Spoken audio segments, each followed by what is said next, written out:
Welcome to another edition of Extra Time TV. This is Andre Sooklal. I'm joined by James Beard, and we're going to talk about Trinidad Tobago versus French Guiana. Trinidad Tobago has qualified for the Gold Cup in the most, excruciating way, James. They went to the penalty shootout, and eventually the guys made it. James, let's hear your quick thoughts on this game. Well, I have to say my heart was beating all right out my chest at the penalties at the end, but I thought we handled ourselves very well. It was a game that it was a difficult game because I think although we got the goal and we were 1-0 up, I thought French Guiana really stepped up their game after that. Obviously getting their goal back through, in a sense, a defensive error, I would say, from us. But they really came out the second half, and I think they tried to put us to bed in a sense, and they got the goal obviously to be 2-1 up, and the referee pulled it back, which I'm not so sure. I would love to see that a few more times, but we got away with it, and we were able to go through and win it on penalties. But there was some great players on show. I mean, I think we were talking about it off air. Albalente for French Guiana was really a star of the show for me. Slivan Privat as well held the line well for them, and their skipper Bal as well. So they had some really good players. The goalkeeper to me was one of the best saves I've ever seen for a long time, but it was ruled offside when he saved from, I think it was young Moore who came on for us. I don't know how he put it over the bar, but the referee did pull it back. But there was so many good battles on the field, and I think my only concern would be the injuries we got. Obviously, Highland went off injured. I think Garcia went off injured as well. So I'm hoping they will be back because this is going to be a very tough Gold Cup. But at the end of the day, we made it, and I'm delighted for that. And I really hope that Angus and the boys can get some good results. Yes. And obviously heading into this game, we got that amazing 6-1 victory over Montserrat. However, this was a very completely contrasting game. With the injuries to Judah Garcia, Kaleem Highland. Yes, we got that first goal, but I have to admit, and I think everybody's seeing that a lot of people were saying we were gonna win this game easily. As always, we continue to fall for this nonsense, I would say, where there are easy teams.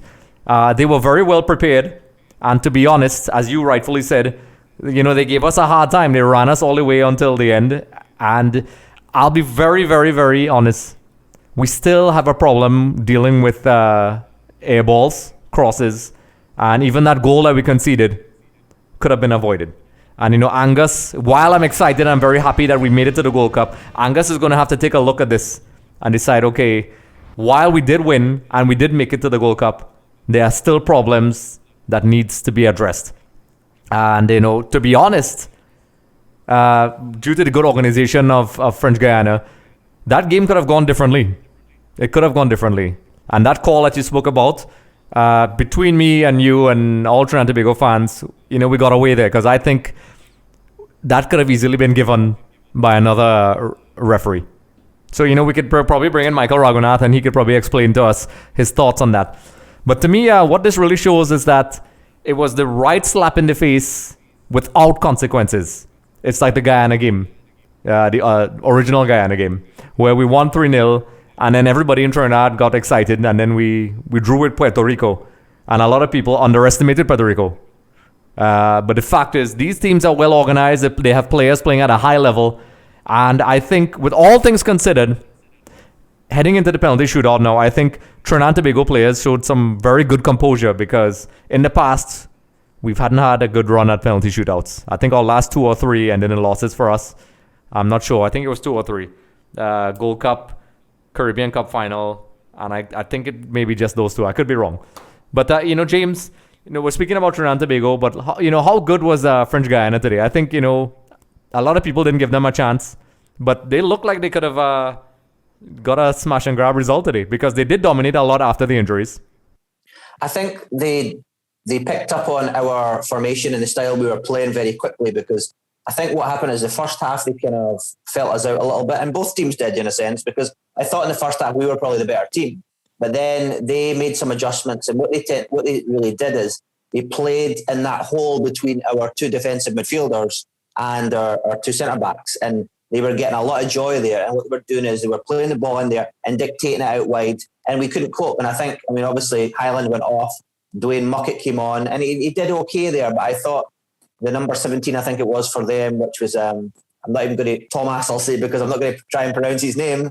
But he was making a lot of runs in that space there, along with Bal, the skipper, and Pura as well. So they interchanged well. And I think to me, they were a lot better than I expected. And I think you have to give us a lot of credit too, because we were able to hold off, get to penalties as well. Because, I don't know the amount of chances French Guiana had in the second half, but it was quite a few from what I can count on, And I think as well, we have to obviously thank our goalkeeper. I thought Nicholas Fenderup pulled off a big save in penalties. I thought he looked pretty assured today, He had a decent game. I sometimes think, as I say, we play out with the ball, at the back a little bit too much for my liking sometimes, But I think generally it was a good performance for him, and he's the hero, obviously, for us. And then I'm trying to remember who stepped up and scored the winning penalty for us, but it was a good performance. Andre Fortune, I think.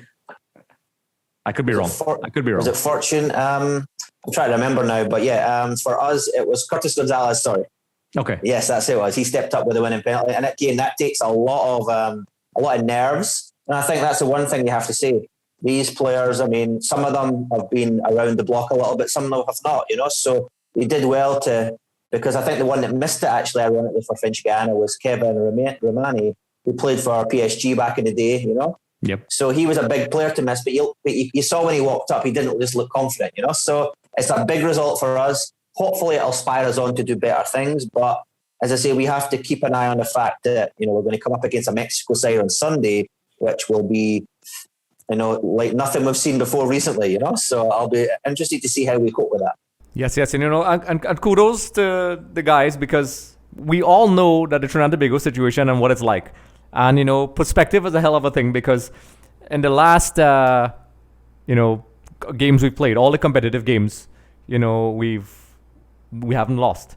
And to be honest, you highlighted something very good before we go, because this is a quick reaction. The reaction of the team when we lost Highland and we lost Judah and we conceded that goal, I think while we struggled, I think it was some character that was built from the games all the way back to when we played our second World Cup qualifier against Puerto Rico. This team has that character. I saw in that Puerto Rico game, the game was not going our way. And they did well to adjust. And yes, it was a 1-1 game, and we should have won that game way back when. I'm going in the past a little bit. But I'm seeing a little bit of a spine and character in this team that I really like. And, this is kudos to the players. Let's forget about coaches for a while. I think, on the field, and you know this, James, because you're a coach. On the field, you can give the players all the instructions. They have to do certain things on the field. They have to execute. They are the ones who have to control their minds when they go to take a spot kick. We've all taken those, well, me a long time ago. And, the ability, with all things considered, to really keep their nerves in the end was good. And it's been a while. It's been a while since we had something to smile about. But there's a lot of work. And James, you and I will definitely talk about the Mexico game. We'll have a separate video for that, about the close proximity of the games, the preparation, how Angus is going to prepare for this, the players who's going to be available. Hopefully the injuries at Highland and Judah are not too serious. And, we'll talk about it some more. So, James, it was a good victory today for Trinidad and Tobago. And we now head on to the Gold Cup, which we'll definitely discuss, have previews. And folks, let us know what you think. Let us know what you think about the game today. So as always, like, subscribe, comment in the comment section below. James, it's been a pleasure. And everyone else, thank you for joining us. Just a reminder, everyone, for more episodes with Shaka Hislop, be sure to head over to our YouTube channel. Also, don't forget to subscribe for more updates, interviews, and content.